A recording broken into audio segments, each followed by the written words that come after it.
Hello mga ka-Woofy! Today ay lalabas muna kami kasama ang dalawang bunso naming Woofy pets na sina Snip at Bella. Actually, hindi po kami gagala. Ngayong araw po kasi ang pagbalik nila ulit sa vet para sa kanilang vaccination. So, samahan niyo po kami sa pagbisita namin muli sa kanilang vet.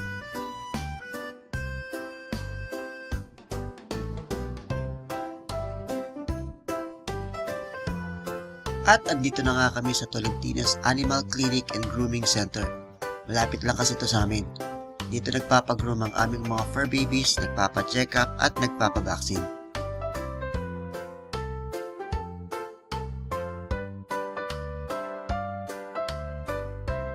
At ang aming vet doctor for today ay si Doc Fairy.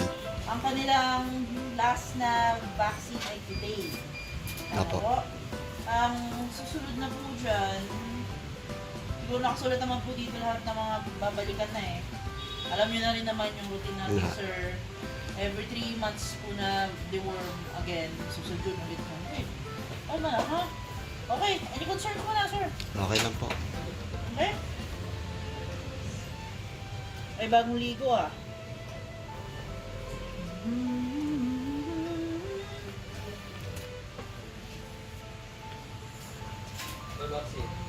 Boom. Sige, let's go.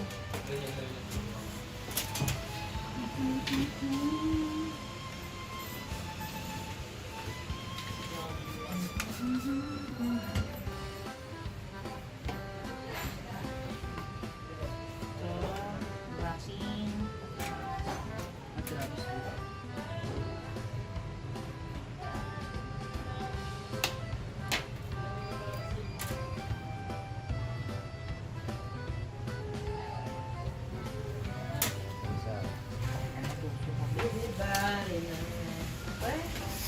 Kalma naman yun. Kalma ko naman. Siya ka. Eh.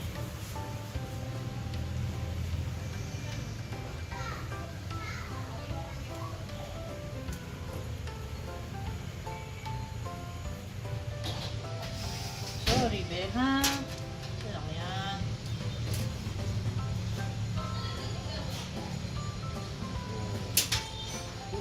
Okay. Tapos.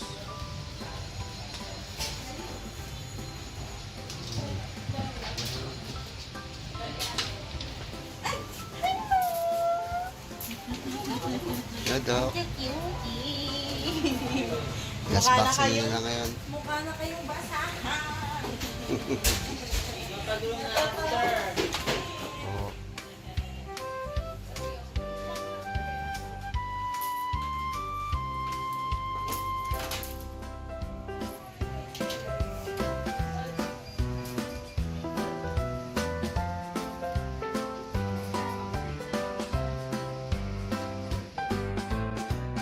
So, ayun na nga, natapos din ang kanilang vaccine ngayong araw. Ganun lang kabilis at pauwi na din kami agad. At malamang magtatahulan na naman yung iba naming Woofy pets habang paparating pa lang kami sa bahay.